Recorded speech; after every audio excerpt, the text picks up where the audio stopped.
Andy, continuando con la entrevista, pues como decíamos, ciertamente administrar algo, por pequeño que sea, es complicado. Imagínate un país completo, un país donde en una empresa, cuando tú quiebras, sale afectado los accionistas y la gente que se queda desempleada temporalmente, ¿ok? Y algunos suplidores tú le puedes dar. Pero en un país cuando tú quiebras, tú te imaginas la cantidad de gente que se ve afectada y que regularmente son los más vulnerables. ¿Cómo tú duermes de noche tranquilo? Cuando pasa un huracán, yo quiero poner eso, y te dicen, mire que se está inundando un campo en no sé dónde.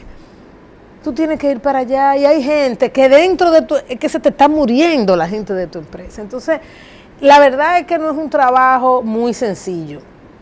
En la entrevista, a medida que él fue elaborando, surgieron temas bastante interesantes. El presidente durante la entrevista, Yanna, que tengo que reconocer que hizo un trabajo muy profesional, me gustó mucho la forma en que se abordó la entrevista, fue preguntando cada uno de los temas que nosotros podemos considerar como temas críticos. Se habló del tema de los problemas internos dentro del partido, se habló de los temas de la reelección, de la corrupción, y sobre todo ahí con este tema de la corrupción es interesante porque yo que he escuchado posiciones alrededor de eso, de cómo el presidente dice, bueno, mira, nuestro rol, a través de nuestro rol de fiscalizador con la Procuraduría, pues nuestro objetivo es detectar, buscar las pruebas y entregar, como dos poderes que están separados. Ahí ha habido de todo, gente que está de acuerdo con lo que dijo, gente que no está de acuerdo con lo que dijo,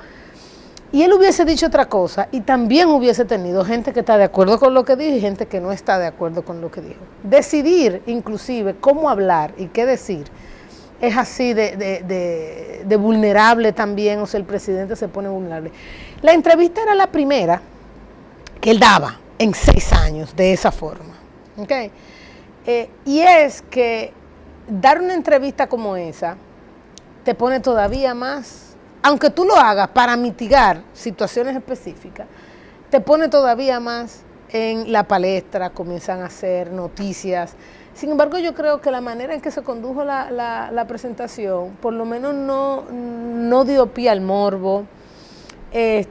Algunos temas yo creo que fueron tratados con bastante detalles. Recuerdo que al inicio decía que no sabía que se podía hacer tanto con tan poco. Cuando tú ves que el presupuesto del Estado son 600,000 millones de pesos, 550,000 millones de pesos de ingresos, tú dices, wow, pero eso no es poco. Pero cuando tú abres la caja Pandora de las necesidades que hay en la República Dominicana, es muy interesante. Y yo quiero tomar eso que tú dijiste de en los últimos 50 años lo que hemos progresado. Ciertamente, eso es así, porque yo creo que yo soy producto y muchos de nosotros somos producto de ese desarrollo que ha tenido la República Dominicana. Yo miro a mis alumnos y digo, yo no tuve la mitad de la educación que ustedes están teniendo. O sea, ustedes son privilegiados con la gente que hoy lo están educando a ustedes. O sea, yo no tuve esa educación. Y hasta en esos niveles de educación uno está viendo la diferencia. Inclusive en la educación primaria y secundaria, en algunos estantes privados, uno está viendo también ahí la diferencia. En la parte de infraestructura, nosotros también vemos la diferencia. Claramente, no es que no es criticable. Uno podría encontrar países que en ese mismo tiempo hicieron el triple. Nosotros en el programa pasado veíamos cómo nos comparábamos con Asia, cómo se comparaba la región, y si tú entras a la República Dominicana ahí, y tú ves como en ese tiempo, esos países asiáticos han hecho mucho más. La productividad de la inversión de esos países asiáticos está muy disparada. Entonces, yo sí estoy totalmente segura de que el tema de rendición de cuentas y de exigirle a nuestros presidentes, a nuestros líderes, es muy necesario. Si nosotros no le exigimos, ellos van a dar 10 y nosotros vamos a estar contentos porque no dieron 0, dieron 10, cuando quizás pudieron dar 30. Claro. Entonces yo sí creo que quizá a la entrevista le faltó un poco de eso, un poco de ese contraste de decir, mira, pero está bien, hemos hecho, ¿por qué no hemos hecho? Sí. Y yo creo que esos elementos sí le faltaron a la entrevista. Coincido contigo en que la clase política dominicana, y yo no creo que la dominicana, yo creo que la de la mayor parte del mundo, no llega en su mayoría, en su sano juicio, no llega con el afán de hacerlo mal. todo lo contrario, yo creo que es la plataforma ideal para demostrar que lo pueden hacer, que son líderes, que llegaron donde querían llegar para despegar. Entonces, sería ilógico pensar que lo quieren hacer mal. Obviamente, tienen que formar equipo, tienen que tomar riesgos, esos riesgos se materializan, algunos de ellos, otros no, tienen que lidiar con la parte externa, porque no hemos analizado los hitos en estos 6 años, que arrancó con un problema con Haití, Claro. ¿verdad? Con todo el tema del plan de regularización, Claro. cómo nos cayó toda la fuerza internacional, la comunicación internacional sobre República Dominicana, cómo se crearon historias que comenzaron a crearse, y así arranca un presidente. Luego le toca renegociar un contrato, que no era un contrato fácil, que obviamente yo creo que políticamente lo catapultó, pero fue un momento bastante difícil. Gracias a Dios el presidente Medina, aunque ha tenido que lidiar con temas de huracanes y eso, no le ha tocado uno tan grande, digamos, como el que tocó en el año 1998. El presidente también pasó uno de los tragos más amargos que muchas veces tenemos que pasar, y es pasar algún tipo de reforma, ¿verdad? O sea, pasó una reforma tributaria, o lo que quiso ser en su momento una reforma tributaria, se vio otra vez enfrente de los intereses, tuvo que hacer cambios hace un par de años a ese tema en la reforma tributaria, ha tenido que quitar y poner parte de su staff por temas, luego pasa con el evento de Brecht, y a mí me gustaría ver cómo nosotros podemos calificar eso frente a una crisis financiera, porque si tú sumas todo eso, eso es igual, mejor, peor. Es difícil. Es muy difícil de cuantificar. Sí, mira, yo creo que el tema, cuando uno agarra la entrevista, el tema que más repercusión tuvo en los medios, en los analistas fundamentalmente, fue el tema cuando se le hizo la pregunta de la reelección. Y ahí empezó, desde que él terminó de contestar, empezó una rasgadera generalizada de vestiduras en algunos segmentos de la sociedad civil. Y yo pienso que este tema de la reelección, lo primero que amerita es que lo abordemos con sinceridad. Yo pienso que el ser humano es esencialmente reeleccionista. El ser humano. Por ejemplo, yo tengo bastantes años ya como director ejecutivo de la Fundación de Economía y Desarrollo. Y me encanta el cargo. Me encanta trabajar. Y bueno, es posible que alguien lo pueda hacer mejor, pero mientras tanto, yo creo que yo estoy haciendo mi trabajo. Tú haces el tuyo en analítica, Jackie. Yo no sé si tú estás pensando bajar para que alguien te sustituya y tú irte para tu casa. Mira, cuando yo escucho al sector empresarial referirse al tema de la reelección, y que tú ves que inmediatamente sus voceros en las entidades empresariales, porque aquí hay dos cosas para que la gente entienda. Los empresarios, los dueños de las empresas, y las personas que ellos colocan en algunas entidades o asociaciones, que son personas que dicen lo que le dicen ellos que tienen que decir. Entonces, para que uno desconecte bien y sepa entender. Entonces, cuando tú escuchas al sector empresarial decir, no, hay que respetar la Constitución, que dice que no se puede modificar de nuevo. Bueno, la Constitución no dice que no se puede modificar de nuevo. La Constitución lo que dice es que el presidente actual no se puede reelegir si no se modifica la Constitución. Y eso está clarísimo. Eso no hay que discutirlo. Él no se puede reelegir con esta Constitución. Ahora, si se modifica, eso es otra cosa.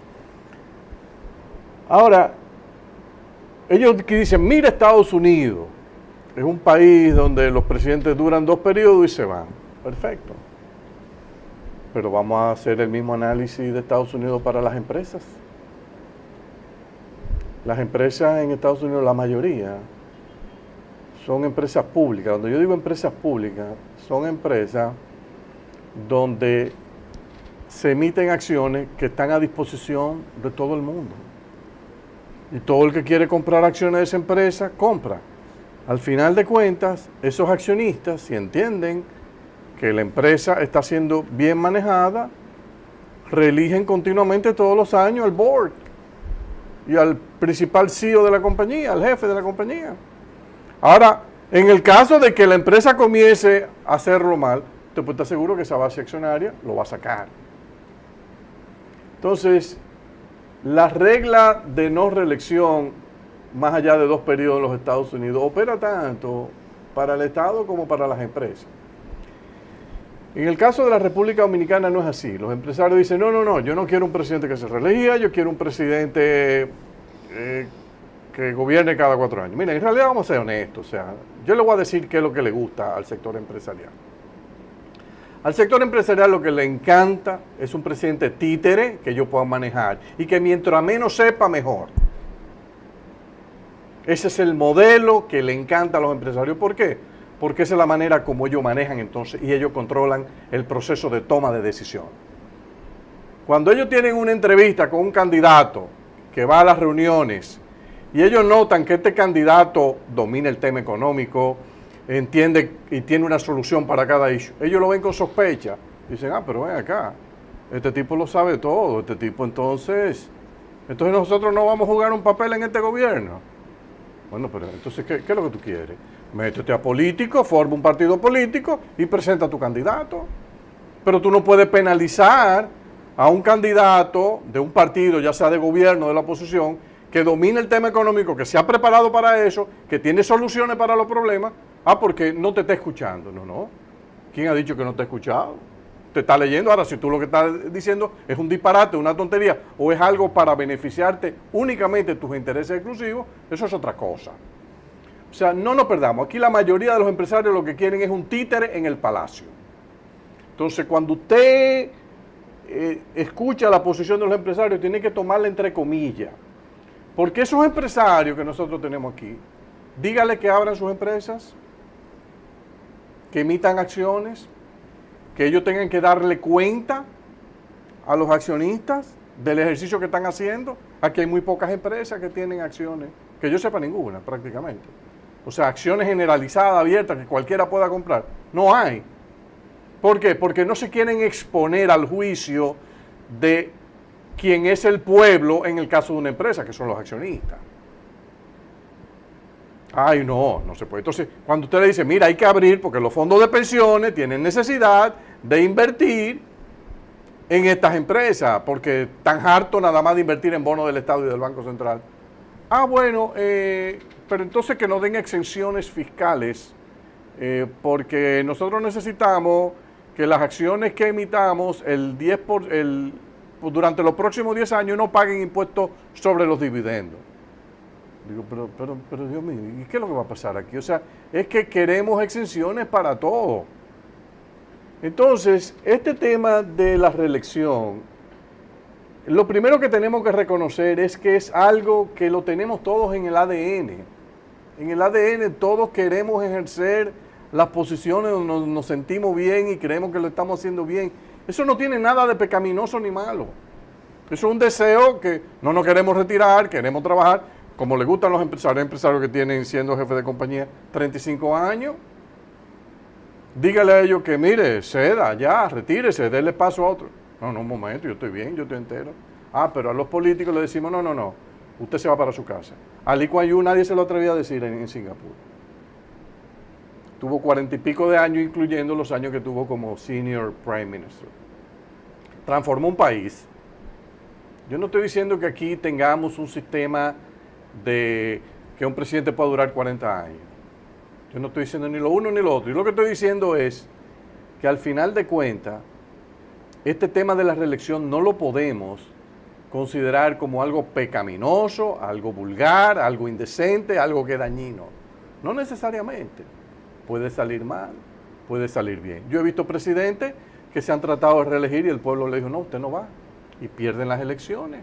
¿Por qué? Porque hay una crisis económica fuerte. Ahora, yo a veces me pregunto, yo no entiendo mucho de esto de política, lo reconozco, pero yo a veces escucho a la oposición decir que este es el peor gobierno que ha tenido este país, un desastre. Entonces, si uno hace un pensamiento lógico, racional, un análisis lógico, racional, bueno, pero si este gobierno es tan malo, pésimo, ¿qué es lo que le convendría a la oposición? Yo pensaría, si estoy desde fuera y no conozco nada, no, pero yo lo que le conviene es que el responsable de este desastre modifique la Constitución, trate de reelegirse para yo derrotarlo, y no que venga alguien nuevo que no tenga cola que pisar, o que no tenga un fardo de desastre macroeconómico o caos. No, entonces dicen, no, pero entonces se contradicen. No puede, pero si lo ha hecho mal, a ti te conviene que sea él porque lo vas a derrotar, sin ningún tipo de duda lo vas a derrotar. El tema de la reelección es un tema que hay que analizarlo con más profundidad. Obviamente yo creo que no hay duda de que con esta Constitución el presidente Danilo Medina tiene que irse a su casa cuando termine esta administración, a no ser que el responsable de que se haya establecido esa prohibición de participación de Danilo Medina en las próximas elecciones del 2020 decida, no, un momento, mire, yo quiero revisar eso. Ahora, ¿quién es el responsable de eso? En el caso de las empresas, los responsables son los accionistas en una empresa abierta de oferta pública. En el caso de una constitución, se supone que es el pueblo. Si el pueblo está desgraciado, como dice la oposición, usted puede estar seguro que ese pueblo no va a modificar esa constitución para que el señor Danilo Medina se reelija, ¿no? Ahora, lo que hay que ver es la evaluación y sobre la marcha qué va a pasar. En Estados Unidos hay presidentes, por ejemplo, que dicen que ellos se han tenido que ir después de su segundo año, a pesar de que ellos entienden que podían ganar un tercer periodo, pero ellos tienen esa constitución allá y allá no se modifica. Allá el último presidente que duró 4 periodos fue Franklin Delano Roosevelt y lo hizo muy bien, y el país no colapsó, todo lo contrario, lo sacó de la Gran Depresión, de una crisis sin precedentes. Entonces, no debemos manejar este tema como algo pecaminoso. Aquí se ha querido de nuevo la palabra reelección, la palabra político, tirar al mercado el lodazal. No es así, no debemos generalizar. Yo creo que no es correcto y el sector empresarial debe ser más consecuente. Si es tan acérrimo opositor al tema de la reelección, la primera demostración que deberían hacer de que ellos son personas de apertura es abrir sus empresas y comenzar a emitir acciones de oferta pública sin necesidad de pedir exenciones fiscales. Vamos a una pausa.